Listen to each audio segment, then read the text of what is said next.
ನಮಸ್ಕಾರ ವೀಕ್ಷಕರೇ, ನನ್ನ ಹೆಸರು ಡಾಕ್ಟರ್ ಅನಿತಾ ಭಟ್. ನಾನು ಶತಾಯು ಆಯುರ್ವೇದದ ಮುಖ್ಯಸ್ಥೆ. ಸೊ ಇವತ್ತು ನಾವು ಏನರ ಬಗ್ಗೆ ಮಾತಾಡ್ತಾ ಇದ್ದೀವಿ ಅಂದರೆ ಮೋಸ್ಟ್ ಕಾಮನ್ ಪ್ರಾಬ್ಲಮ್ಮು ನೀವು ಡಾಕ್ಟರ್ ಹತ್ರ ಹೋಗುವಂಥದ್ದು ಅಂದರೆ ಬೆನ್ನು ನೋವಿನ ಬಗ್ಗೆ ಮಾತಾಡ್ತಾ ಇದ್ದೀವಿ.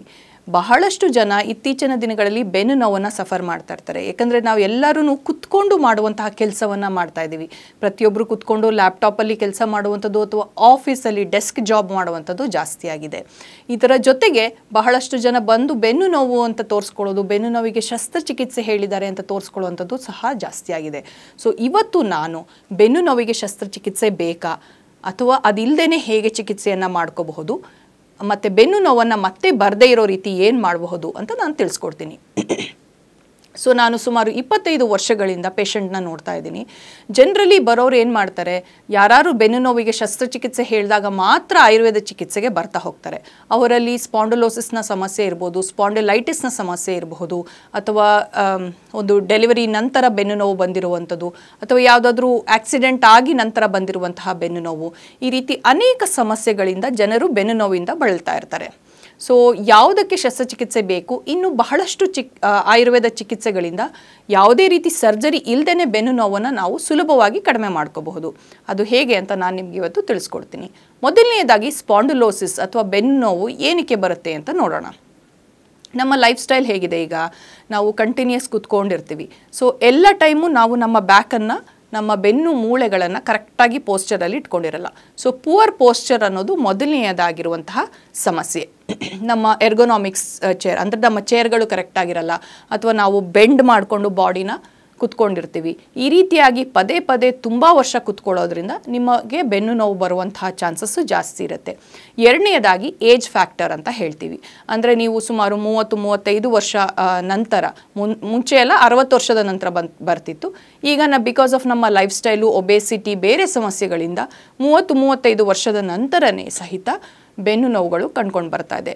ಮೂರನೆಯದಾಗಿ ನೀವು ಗರ್ಭಾವಸ್ಥೆಯಲ್ಲಿ ಡೆಲಿವರಿ ಸಿಸ್ಟಮಲ್ಲಿ ತುಂಬ ವೇಟ್ ಜಾಸ್ತಿ ಆಗಿತ್ತು, ಅಥವಾ ಆವಾಗ ಇಂಜೆಕ್ಷನ್ ಏನಾದರೂ ತೊಗೊಂಡಿದ್ರಿ ಬೆನ್ನಿಗೆ, ಅದೇನಾದ್ರು ಸಮಸ್ಯೆ ಇದ್ದರೆ ಆವಾಗ ಸಹಿತ ಬೆನ್ನು ನೋವುಗಳು ಜಾಸ್ತಿ ಕಂಡುಕೊಂಡು ಬರುತ್ತೆ. ಅಧಿಕ ತೂಕ ಅಥವಾ ಒಬೇಸಿಟಿ ಇದ್ದಾಗ ಸಹಿತ ಬೆನ್ನು ನೋವು ಹೆಚ್ಚಿಗೆ ಕಂಡುಕೊಂಡು ಬರುತ್ತೆ. ಯಾಕಂದರೆ ಇದು ವೇಟ್ ಬೇರಿಂಗ್ ಜಾಯಿಂಟ್ಸ್ ಅಂತ ಹೇಳ್ತೀವಿ.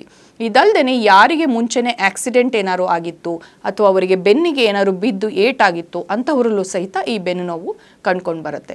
ಇದು ಜನರಲಿ ಎಲ್ಲರಿಗೂ ಗೊತ್ತಿರುವಂಥದ್ದು. ಇದಲ್ಲದೆ ಆಯುರ್ವೇದದಲ್ಲಿ ನಾವು ಅಬ್ಸರ್ವ್ ಮಾಡಿರೋ ಹಾಗೆ ಯಾರಿಗೆ ವಾತ ಪ್ರಕೃತಿ ಇರುತ್ತೆ, ಯಾರಲ್ಲಿ ಸಿವಿಯರ್ ಕಾನ್ಸ್ಟಿಪೇಷನ್ ಇರುತ್ತೆ, ಅಂಥವರಲ್ಲೂ ಸಹಿತ ಬೆನ್ನು ನೋವುಗಳು ಕಂಡುಕೊಂಡು ಬರುತ್ತೆ. ಈ ನಮ್ಮ ಬೆನ್ನು ಮೂಳೆ ಒಂದಷ್ಟು ಕಶೇರುಕಗಳು ಅಂದರೆ ಬೆನ್ನು ಮೂಳೆಗಳು ನೀಟಾಗಿ ಕುತ್ತಿಗೆಯಿಂದ ಸೊಂಟದವರೆಗೂ ಬೆನ್ನು ಮೂಳೆಗಳಿರುತ್ತೆ. ಇದರ ಮಧ್ಯ ಏನು ಸ್ಪೇಸಿಂಗ್ ಇರುತ್ತೆ ಅಲ್ಲಿ ಸಾಫ್ಟ್ ಆಗಿರುವಂತಹ ಒಂದು ಜೆಲ್ ಇರುತ್ತೆ. ಇದನ್ನು ಕಾರ್ಟಿಲೇಜ್ ಅಂತ ಕರಿತೀವಿ. ಯಾವಾಗ ಈ ಕಾರ್ಟಿಲೇಜ್ ಡ್ರೈ ಆಗುತ್ತೆ ಅಥವಾ ಅದರ ಮಧ್ಯೆ ಸ್ಪೇಸ್ ಕಡಿಮೆ ಆಗ್ತಾ ಹೋಗುತ್ತೆ, ನಮಗೆ ಬೆನ್ನು ನೋವು ಕಂಡುಕೊಂಡು ಬರುತ್ತೆ. ಇನಿಷಿಯಲಿ ಏನು ಮಾಡ್ತಾರೆ, ಬೆನ್ನು ನೋವು ಬಂದು ತುಂಬ ಹೊತ್ತು ನಿಂತ್ಕೊಂಡು ಬೆನ್ನು ನೋವು ಬಂತು ಅಂದರೆ ಮನೆಯಲ್ಲೇ ಒಂದು ಏನಾದ್ರು ಎಣ್ಣೆ ಹಾಕಿ ತಿಕ್ಕೊಳ್ಳುವಂಥದ್ದು, ಸ್ವಲ್ಪ ರೆಸ್ಟ್ ಮಾಡುವಂಥದ್ದು, ಬೆಡ್ ರೆಸ್ಟ್ ಮಾಡುವಂಥದ್ದು, ಜೆಲ್ಗಳನ್ನು ಹಚ್ಕೊಳ್ಳುವಂಥದ್ದು ಮಾಡ್ತಾ ಹೋಗ್ತಾರೆ. ಯಾವಾಗ ಅದು 3 ವಾರಕ್ಕಿಂತ ಹೆಚ್ಚಿಗೆ ಇದೆ ಅದನ್ನು ಕ್ರಾನಿಕ್ ಬ್ಯಾಕ್ ಪೇನ್ ಅಂತ ಕರಿತೀವಿ ನಾವು. ಸೊ ಈ ರೀತಿ ಯಾರಿಗೆ ಕ್ರಾನಿಕ್ ಬ್ಯಾಕ್ ಪೇನ್ ಇರುತ್ತೆ ಅಂಥವರು ಖಂಡಿತವಾಗ್ಲೂ ಇದಕ್ಕೆ ಚಿಕಿತ್ಸೆಯನ್ನು ಪಡಿಬೇಕಾಗತ್ತೆ. ಯಾವುದೇ ರೀತಿ ಬೆನ್ನು ನೋವಿಗೆ ಕಂಟಿನ್ಯೂಸ್ ಆಗಿ ಪೇಯ್ನ್ ಕಿಲ್ಲರನ್ನು ತಗೊಳ್ಳೋದು ಖಂಡಿತವಾಗ್ಲೂ ಒಳ್ಳೆಯದಲ್ಲ.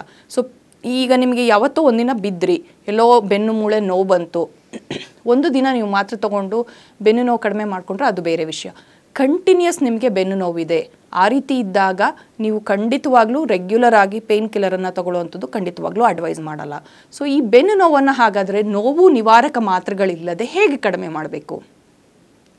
ಸೊ ಇದಕ್ಕೆ ಆಯುರ್ವೇದದಲ್ಲಿ ತಲತಲಾಂತರ ವರ್ಷಗಳಿಂದ ಬಹಳಷ್ಟು ಔಷಧಗಳನ್ನು, ಚಿಕಿತ್ಸೆಗಳನ್ನು ಹೇಳಿದ್ದೀವಿ.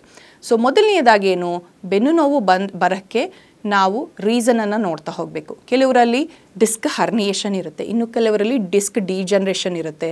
ಇದನ್ನು ಡಿಜನರೇಟಿವ್ ಸ್ಪೈನಲ್ ಡಿಸೀಸ್ ಅಂತಲೂ ಹೇಳ್ತೀವಿ. ಅಂದರೆ ಅಲ್ಲಿ ಡ್ರೈನೆಸ್ ಆಗುವಂಥದ್ದು. ಹೇಗೆ ನಿಮ್ಮ ಡೋರನ್ನು ನೀವು ತೆಗೆದಾಗ ಸೌಂಡ್ ಬರುತ್ತೋ ಅದೇ ರೀತಿ ಕಾಲುಗಳಲ್ಲಿ ಆಸ್ಟಿಯೋ ಆರ್ಥರೈಟಿಸ್ ಹೇಗಾಗುತ್ತೆ ಅದೇ ರೀತಿ ಬೆನ್ನು ಮೂಳೆಗಳಲ್ಲಿ ಡ್ರೈನೆಸ್ ಉಂಟಾಗಿ ಅದರಿಂದ ಬೆನ್ನು ನೋವು ಬರುವಂಥದ್ದು ತುಂಬ ಜಾಸ್ತಿ ಇರುತ್ತೆ.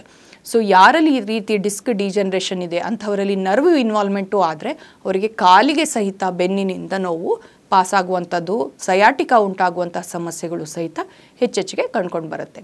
ಸೊ ಇದನ್ನು ಹೇಗೆ ಸುಲಭವಾಗಿ ನಿವಾರಣೆ ಮಾಡ್ಬೋದು ಅಂತ ನಾನು ನಿಮ್ಗೆ ತಿಳಿಸ್ತೀನಿ. ಮೊದಲನೆಯದಾಗಿ ಆಯುರ್ವೇದದಲ್ಲಿ ಸ್ಟೇಜ್ ಬೈ ಸ್ಟೇಜ್ ಚಿಕಿತ್ಸೆಯನ್ನು ನಾವು ಹೇಳ್ತಾ ಬರ್ತೀವಿ.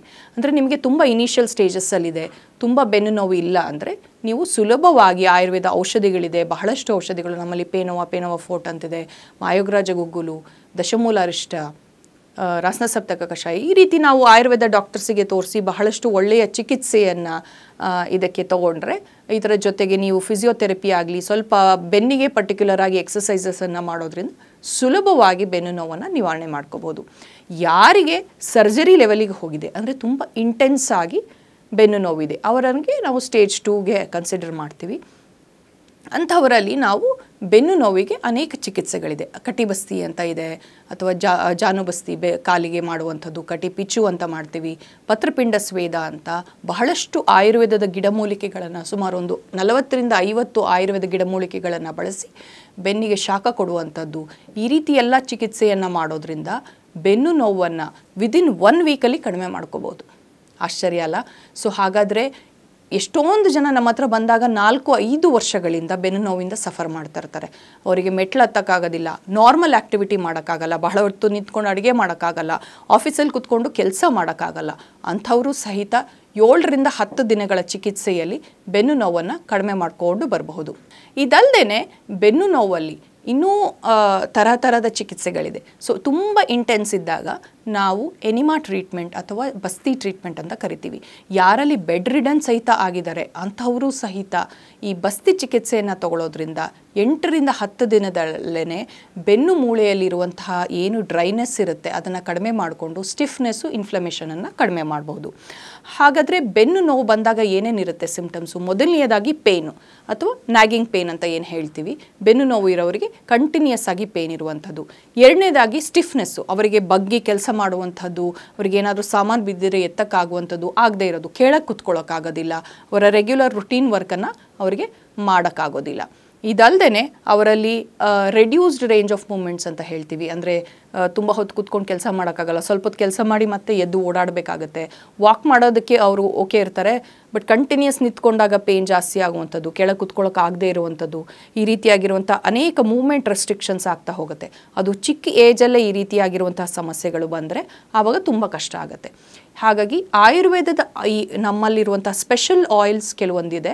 ಅದರಲ್ಲಿ ಪೇನ್ ಆಯಿಲ್ ಐ ಅಂತ ಹೇಳ್ತೀವಿ, ಡಿ ಅಂತ ಹೇಳ್ತೀವಿ. ಇದು ಡಿಜನ್ರೇಷನ್ನ, ಇನ್ಫ್ಲಮೇಷನನ್ನು ಕಡಿಮೆ ಮಾಡುವಂಥದ್ದು. ಇದು ಹಾಕಿ ಆಯುರ್ವೇದದ ಅಭ್ಯಂಗ ಚಿಕಿತ್ಸೆಯನ್ನು ತಗೊಳ್ಳೋದ್ರಿಂದ ನಿಮಗೆ ಬೆನ್ನಿನಲ್ಲಿ ಉಂಟಾಗಿರುವಂತಹ ಇನ್ಫ್ಲಮೇಷನನ್ನು, ಅಂದರೆ ಊತವನ್ನು, ಆ ಸುತ್ತಲೂ ಇರುವಂತಹ ಏನು ಸ್ಟಿಫ್ನೆಸ್ಸನ್ನು ಈಸಿಯಾಗಿ ಕಡಿಮೆ ಮಾಡಬಹುದು. ಸುಮಾರು 3ರಿಂದ 5 ದಿನಗಳ ಕಾಲ ಈ ಚಿಕಿತ್ಸೆಯನ್ನು ತಗೊಳ್ಳೋದ್ರಿಂದ ನೋವು ಬೇಗ ಕಡಿಮೆ ಆಗುತ್ತೆ.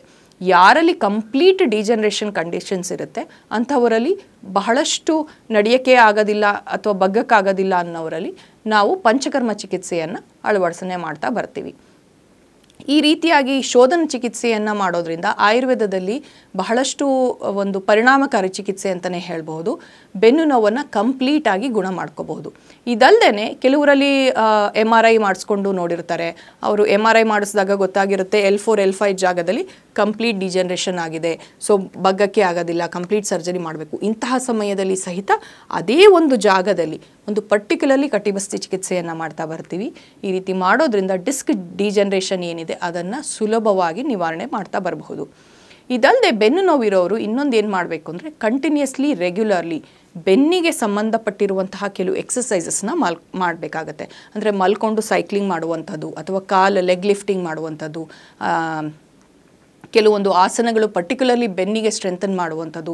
ಈ ರೀತಿ ಮಾಡೋದ್ರಿಂದ ಬೆನ್ನು ಮೂಳೆಗಳ ಪಕ್ಕದಲ್ಲಿರುವಂತಹ ಮಸಲನ್ನು ನಾವು ಸ್ಟ್ರೆಂಥನ್ ಮಾಡೋದ್ರಿಂದ ಅವರಿಗೆ ಬೆನ್ನು ನೋವನ್ನು ಮೆಡಿಸಿನ್ ಇಲ್ಲದೇ ಕಡಿಮೆ ಮಾಡಿಕೊಂಡು ಬರಬಹುದು. ಇದಲ್ಲದೆ ಮತ್ತು ಕೆಲವು ಆಹಾರ ಪದಾರ್ಥಗಳಲ್ಲಿ ಆ್ಯಂಟಿ ಇನ್ಫ್ಲಮೇಟರಿ ಕ್ವಾಲಿಟೀಸ್ ಇರುತ್ತೆ. ಅಂದರೆ ಹೇಗೆ ಈಗ ಊತ ಉಂಟಾಗುತ್ತೆ ಅದೇ ರೀತಿ ಬೆನ್ನು ನೋವು ಊತ ಕಡಿಮೆ ಮಾಡೋಕ್ಕೆ ಆ್ಯಂಟಿ ಇನ್ಫ್ಲಮೇಟರಿ ಫುಡ್ಸ್ ಅಂತ ಹೇಳ್ತೀವಿ. ಯಾವುದು ಇದು ಆ್ಯಂಟಿ ಇನ್ಫ್ಲಮೇಟರಿ ಫುಡ್ಸು ಅಂತಂದರೆ ನಾವು ಅರಿಶಿನ ಇರಬಹುದು, ಶುಂಠಿ ಇರಬಹುದು, ಸೀಡ್ಸ್ ಅಂತ ಹೇಳ್ತೀವಿ, ಅಂದರೆ ಡ್ರೈ ಫ್ರೂಟ್ಸು ಸೀಡ್ಸ್ ಇರಬಹುದು, ನಟ್ಸ್ ಇರಬಹುದು, ಬಹಳಷ್ಟು ಫ್ಲಾಕ್ಸ್ ಸೀಡ್ಸ್ ಇರಬಹುದು, ಒಮೆಗಾ 3 ಫ್ಯಾಟಿ ಆಸಿಡ್ಸ್ ಇರುವಂಥದ್ದು, ನಾನ್ ವೆಜಿಟೇರಿಯನ್ಸಲ್ಲಿ ಫಿಶ್ ಇರುವಂತಹದ್ದು, ಇದೆಲ್ಲ ರೀತಿ ಆ್ಯಂಟಿ ಇನ್ಫ್ಲಮೇಟರಿ ಫುಡ್ಸನ್ನು ನಾವು ತಗೊಳ್ಳೋದ್ರಿಂದ ಚಿಯಾ ಸೀಡ್ಸ್ ಇರಬಹುದು. ಇದೆಲ್ಲ ಸುಲಭವಾಗಿ ಮನೆಯಲ್ಲಿ ಸಿಗುವಂಥದ್ದು. ಇದನ್ನು ನೀವು ಬಳಕೆ ಮಾಡ್ತಾ ಇದ್ದರೆ ರೆಗ್ಯುಲರ್ಲಿ ನಿಮ್ಮ ಬೆನ್ನು ನೋವು ನಿವಾರಣೆಗೆ ಅದು ಹೆಲ್ಪ್ ಮಾಡ್ತಾ ಬರುತ್ತೆ. ಸೊ ಯಾರಿಗೆ ಬೆನ್ನು ನೋವು ಬಂದಿದೆ ಅಂಥವರು ಲೈಫ್ ಲಾಂಗ್ ಸಫರ್ ಮಾಡೋ ಬದಲು ಸುಮಾರು 10 ರಿಂದ 15 ದಿನದ ಪಂಚಕರ್ಮ ಚಿಕಿತ್ಸೆಯಿಂದ ಸುಮಾರು 80 to 90% ಬೆನ್ನು ನೋವನ್ನು ಕಡಿಮೆ ಮಾಡ್ಕೋಬೋದು. ಇದಲ್ಲದೆ ಒಂದು 2 ರಿಂದ 3 ತಿಂಗಳ ಅವರು ಔಷಧಿಯನ್ನು ತಗೊಂಡು ಎಕ್ಸಸೈಸಸ್ಸನ್ನು ಮಾಡೋದ್ರಿಂದ ಕಂಪ್ಲೀಟಾಗಿ ಯಂಗ್ ಏಜಲ್ಲೇ ಬೆನ್ನು ನೋವಿಂದ ಸಫರ್ ಮಾಡ್ತಾ ಇರೋರು ಶಸ್ತ್ರಚಿಕಿತ್ಸೆ ಇಲ್ಲದೆ ಈ ಬೆನ್ನು ನೋವನ್ನು ಕಡಿಮೆ ಮಾಡಿಕೊಂಡು ಬರಬಹುದು. ಇದಲ್ಲದೆ ನಮ್ಮಲ್ಲಿ ಸುಲಭವಾಗಿ ಶಸ್ತ್ರಚಿಕಿತ್ಸೆ ಇಲ್ಲದೆ ಬೆನ್ನು ನೋವನ್ನು ಕಡಿಮೆ ಮಾಡ್ಕೊಂಡಿದ್ದಾರೆ. ಸೊ ಹೇಗೆ ಅವರಿಗೆ ಬೆನ್ನು ನೋವು ಗುಣ ಆಯಿತು ಅಂತ ನೋಡಿ.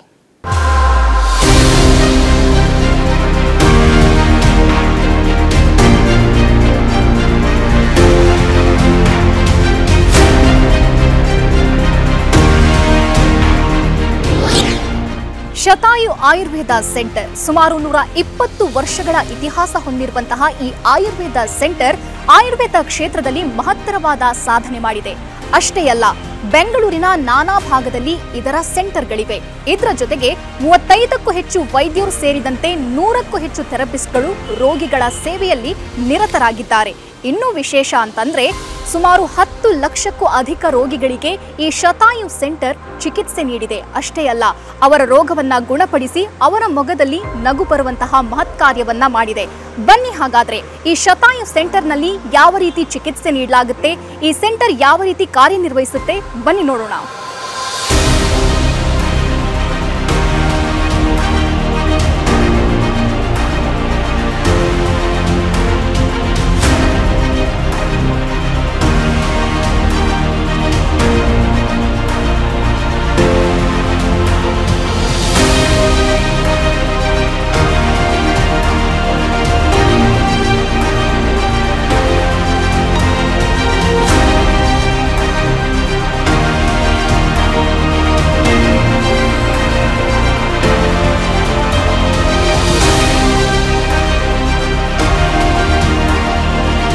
ನೋಡಿದ್ರಲ್ಲ, ಶತಾಯು ಆಯುರ್ವೇದ ಕ್ಲಿನಿಕ್ ಯಾವ ರೀತಿ ಕಾರ್ಯನಿರ್ವಹಿಸುತ್ತೆ, ಉತ್ತಮವಾದ ಚಿಕಿತ್ಸೆ ನೀಡುತ್ತೆ ಅನ್ನೋದನ್ನ. ತಾವೇನಾದರೂ ಒಬೆಸಿಟಿ, ಡಯಾಬಿಟಿಸ್, PCOD ಅಥವಾ ಗರ್ಭಧಾರಣೆಯ ಸಮಸ್ಯೆ, ಕೀಲು ನೋವು, ಗಂಟು ನೋವು ಇಂತಹ ಯಾವುದಾದ್ರೂ ಸಮಸ್ಯೆಯಲ್ಲಿ ಬಳಲ್ತಾ ಇದ್ರೆ ಬೆಂಗಳೂರಿನ ನಾನಾ ಭಾಗದಲ್ಲಿ ಶತಾಯು ಆಯುರ್ವೇದ ಕ್ಲಿನಿಕ್ನ ಸೆಂಟರ್ಗಳಿವೆ. ನಿಮ್ಮ ಹತ್ತಿರದ ಸೆಂಟರ್ಗೆ ಹೋಗಿ ತಾವು ಚಿಕಿತ್ಸೆ ಪಡೆಯಬಹುದಾಗಿದೆ. ಹಾಗಾದ್ರೆ ಯಾಕೆ ತಡ? ಅಡ್ರೆಸ್ ಪ್ಲೇಟ್ ಇಂತಿದೆ, ನೋಟ್ ಮಾಡ್ಕೊಳ್ಳಿ.